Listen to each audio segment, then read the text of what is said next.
This is Transformers 96 here with another video where we talk about a newly shown Hot Toys figure, and this time we have from their San Diego Comic-Con exclusives line from the Marvel Studios, the first 10 years, concept art for Captain America in Civil War. This is very, strange. Obviously, Hot Toys doesn't do a whole lot of concept art figures. They have done some in the past, I want to say.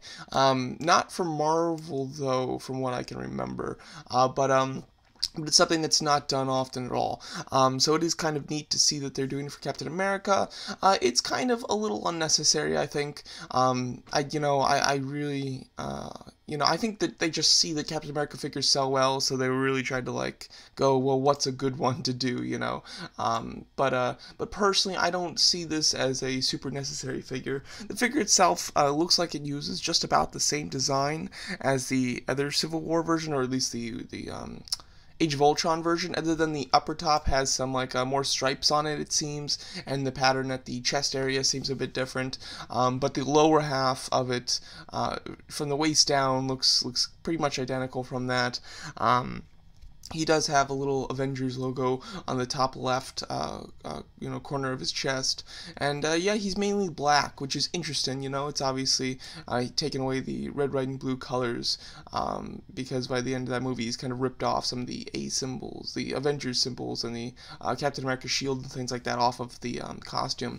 So it's kind of to get him more to his own. It looks like kind of like a cross between what we got for Civil War and the stealth suit, but overall, I'm not a huge fan of this. It almost looks like the comic line where you find out that Captain America is a Hydra agent, It looks a little too plain because it's his standard looking suit for the most part, but it's just black. And then some of the proportions on the shoulders look a little odd in some of the photos. In some photos they look fine, but in some photos it does look a little odd. I do like this pose right here where he's got two shields, which is very cool.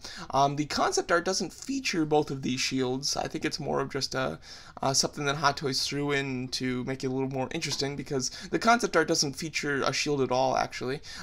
So, it's just him standing, and he's not even wearing a helmet, so that is interesting, too, that this figure only comes with a helmet. There isn't just a Steve Rodgers head, even though the concept art doesn't even have him wearing the helmet. So this is more of they kind of used the costume and then added some extra things to it. Head sculpt wise, it's identical to the Civil War version one. It even comes with the interchangeable faceplate to give him that angry look, which I think is awesome. I really do like that. But yeah, there's just not a whole lot new here, not a whole lot to discuss, to be quite honest. Going over what you get with the figure, you of course get the interchangeable mouthpiece. You get two shields. Oops.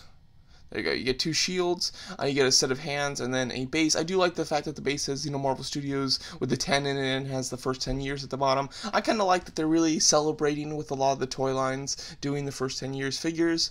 I would love to see Hot Toys do something similar to what Marvel, or what Hasbro just did with their Marvel Legends series, and go back and make a few of the characters that they never made from the first movies, or a few of the costumes that they never made, or improve on some of the figures, or something like that.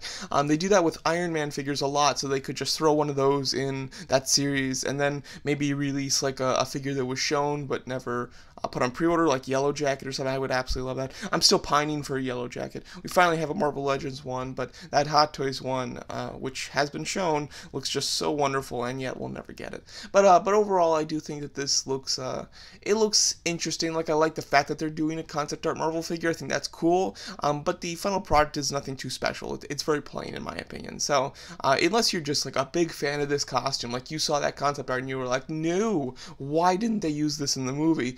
Unless you were just deeply affected by it, I don't see why you'd get this, because or you just have all the Captain Americas and you want to be a completist about it. I don't know, but I just don't see many people that would be like, yes, this is the figure for me, because it's certainly not for me. I definitely do want an updated Captain America figure in my collection, because I only have the original Avengers one, but this is certainly not going to be it for me personally. So there you go. So it's a little fun item. I think they could have probably picked something better to do, though. But overall, it's kind of fun that they did a concept figure, or concept art figure. I do like the fact that they're kind of celebrating the first 10 years of the Marvel Studios with their anniversary.